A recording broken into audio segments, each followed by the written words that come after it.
Good morning, conference. I want to begin by thanking you for everything you did at the election.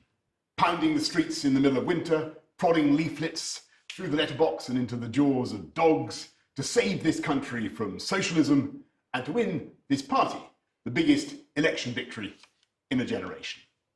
I was going to say how great it is to be here in Birmingham, but the fact is that we're not in Birmingham. This is not a conference hall, and alas, I can't see any of you in front of me. There's no one to clap or heckle. And I don't know about you, but I have had more than enough of this disease that attacks not only human beings, but so many of the greatest things about our country. Our pubs, our clubs, our football, our theatre, and all the gossipy gregariousness and love of human contact that drives the creativity of our economy.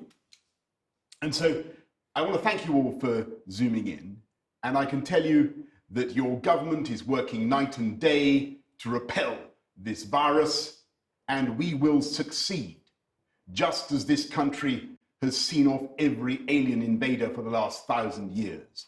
And we will succeed by collective effort, by following the guidance, and with the help of weekly and almost daily improvements in the medicine and the science, we will ensure that next time we meet, it will be face to face and cheek by jowl.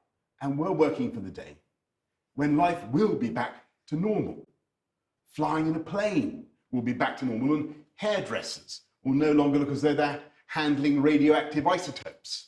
And when we can go and see our loved ones in care homes.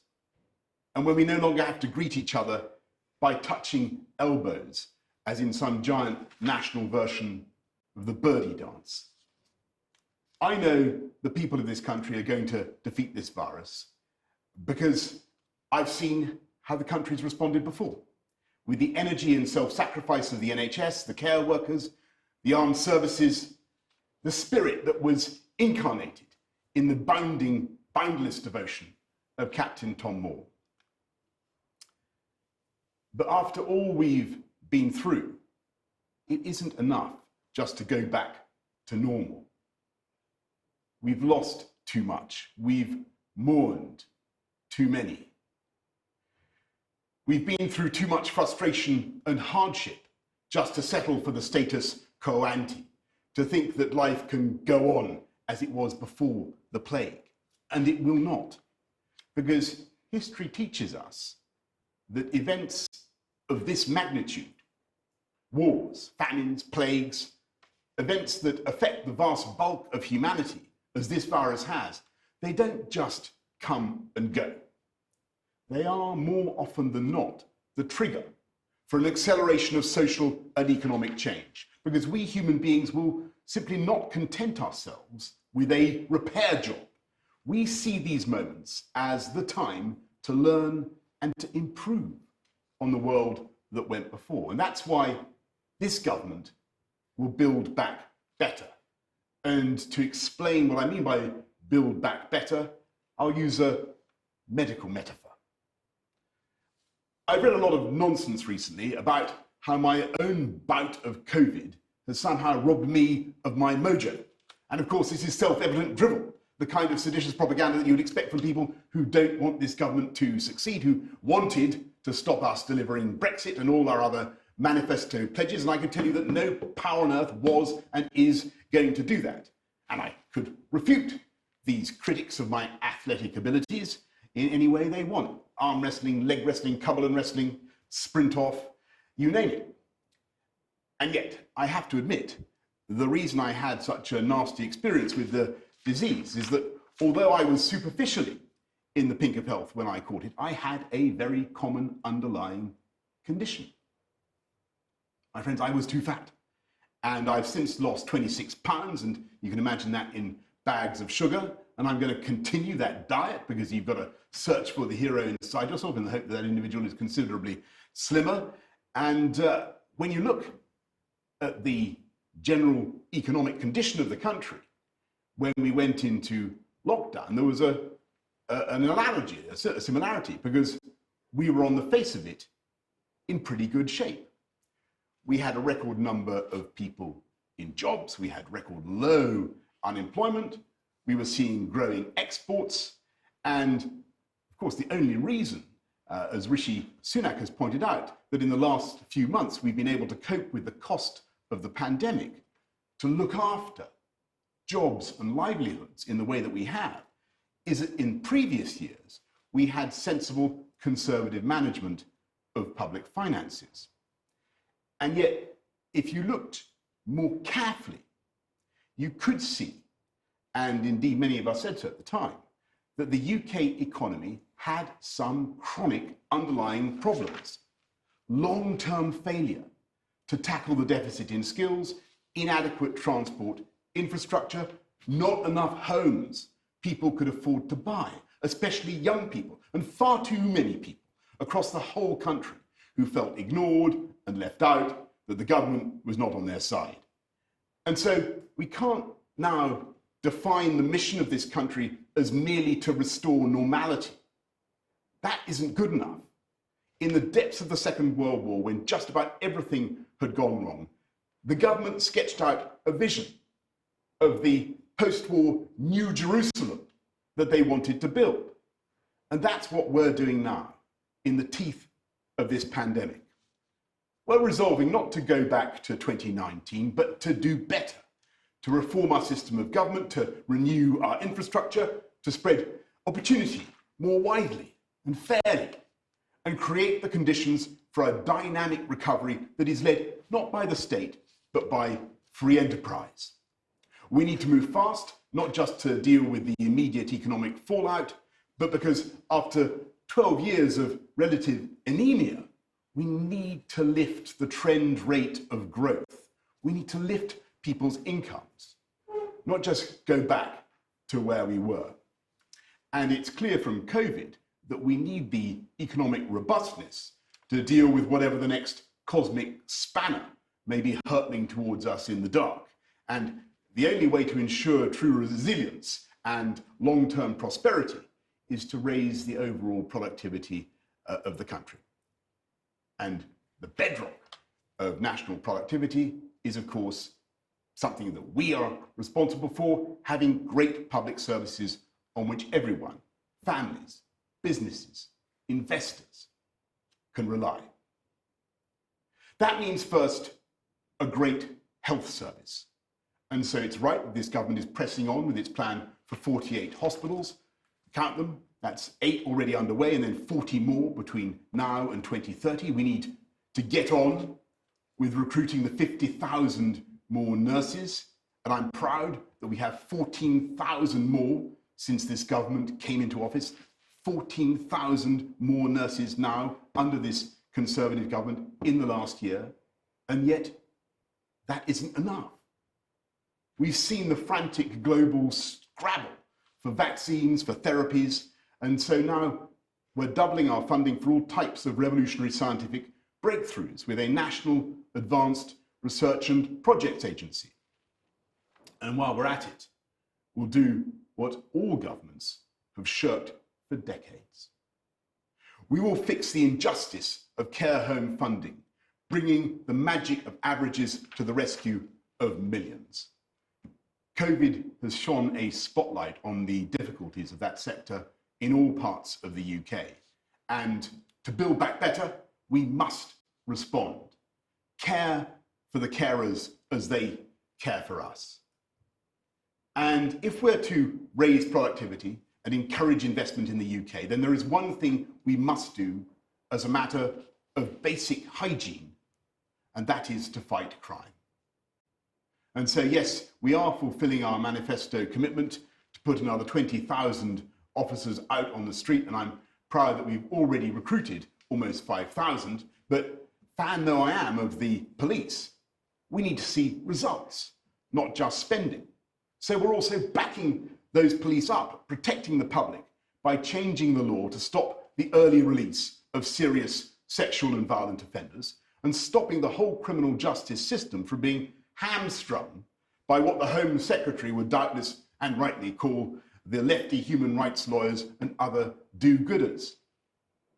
And in spite of the pandemic, the Home Secretary and I are having regular CompStat-style sessions with the Chief Constables when we look at the crime data across the country and compare performance and work out what we can do to help. Town by town, we're rooting out the county lines drugs gangs that are causing so much misery. And in that sense, our agenda is basic social justice. When I talk about levelling up, I mean making the streets safer for everyone. And when I talk about levelling up, I mean not just investing massively in our schools, delivering on our promise to raise per pupil funding to £4,000 per head in primary school and £5,000 per head in secondary school, as well as a £30,000 starting salary for teachers. I'm thinking not just about the inputs, but about the outputs, the changes in the lives of young people. And so I want to take further an idea that we've tried in the pandemic and to explore the value of one-to-one teaching, both for pupils who are in danger of falling behind and for those of exceptional abilities. We can all see the difficulties, but I believe such intensive teaching could be transformational and of massive reassurance to parents. It's in crises like this that new approaches are born. And last week, we grasped a nettle that has intimidated governments for the last century. We effectively broke down the senseless barrier between further education and higher education so that it's just as easy to get the funding you need for a training course in engineering or IT as for a degree in politics or economics. Because we're offering every adult 4 years of funded post-18 education, a lifetime skills guarantee, a lifetime skills guarantee. From internet shopping to working from home, it looks as though COVID has massively accelerated changes in the world of work. And as old jobs are lost and new jobs are created, we're offering free training for adults without A-levels in vital skills, from adult care to wind turbine maintenance. And the COVID crisis is a catalyst for change. So we need to give people the chance to train for the new jobs that are being created every day. And there's one area where we are progressing with gale force speed, and that is the green economy. The green industrial revolution that in the next 10 years will create hundreds of thousands, if not millions, of jobs. I can today announce that the UK government has decided to become the world leader in low-cost clean power generation, cheaper than coal, cheaper than gas. And we believe that in 10 years' time, offshore wind will be powering every home in the country, with our target rising from 30 gigawatts to 40 gigawatts. You heard me right. Your kettle, your washing machine, your cooker, your heating, your plug-in electric vehicle, the whole lot of them will get their juice cleanly and without guilt from the breezes that blow around these islands. We will invest £160 million in ports and factories across the country to manufacture the next generation of turbines. And we'll not only build fixed arrays in the sea, we will build windmills that float on the sea, enough to deliver 1 gigawatt of energy by 2030. That's 15 times, floating windmills, 15 times as much as the rest of the world put together. Far out in the deepest waters, we will harvest the gusts, and by upgrading infrastructure in such places as Teesside and Humber and Scotland and Wales, we will increase an offshore wind capacity that is already the biggest in the world. As Saudi Arabia is to oil, the UK is to wind, a place of almost limitless resource, but in the case of wind, without the carbon emissions, without the damage to the environment. I remember how some people used to sneer at wind power 20 years ago and say it wouldn't pull the skin off a rice pudding. Well, they forgot the history of this country. It was offshore wind that puffed the sails of Drake and Raleigh and Nelson and propelled this country to commercial greatness. This investment in offshore wind alone will help to create 60,000 jobs in this country and help us to get to net zero carbon emissions by 2050. Imagine that future with high-skilled, green-collar jobs in wind, in solar, in nuclear, hydrogen, and in carbon capture and storage. Retrofitting homes, ground source heat pumps. Mother Nature has savaged us with COVID. But with the help of basic natural phenomena, we will build back and bounce back greener. And this government will lead that green industrial revolution. We will create the conditions for individuals and for companies to flourish with a high-skill, low-crime economy. And if there was a physical audience in front of me now, I would solicit cheers by shouting out the details of our revolution in transport infrastructure. The A roads we're going to upgrade, the rail lines we're building or electrifying, the simple ways in which we will improve your lives, your daily commute. But we must be clear that there comes a moment when the state must stand back and let the private sector get on with it. I have a simple message for all those on the left, the Labour Party, who think everything can be funded by Uncle Sugar, the taxpayer. It isn't the state that produces the new drugs and the therapies we're now using. It isn't the state that will hold the intellectual property of the vaccine if and when we get one. It wasn't the state that made the gloves and the masks and the ventilators that we needed at such speed. It was the private sector, with its rational interest in innovation and competition and market share and, yes, sales. We must not draw the wrong economic conclusion from this crisis. Rishi Sunak, the Chancellor, has come up with some brilliant expedients to help business, to protect jobs and livelihoods. But let's face it, he has done things that no Conservative Chancellor would have wanted to do, except in times of war or disaster.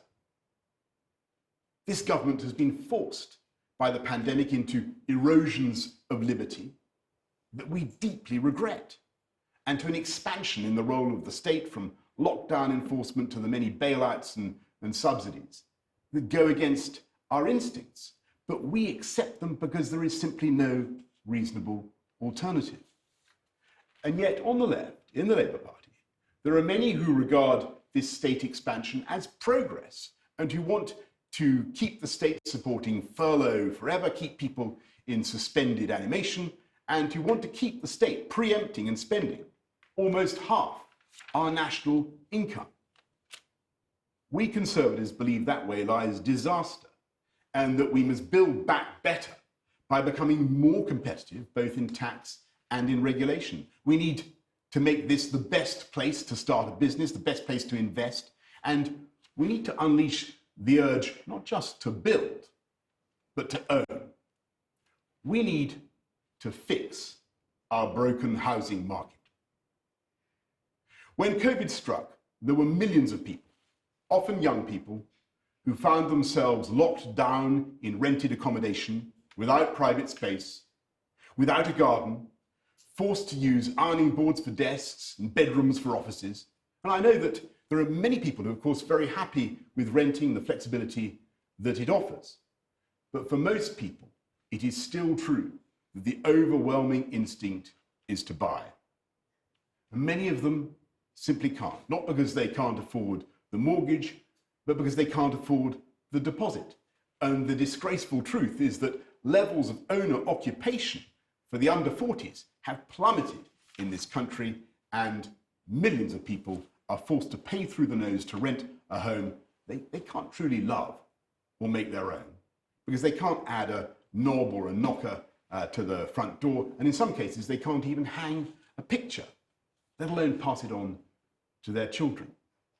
Yes, we will transform the sclerotic planning system. We will make it faster and easier to build beautiful new homes without destroying the green belt or desecrating our countryside.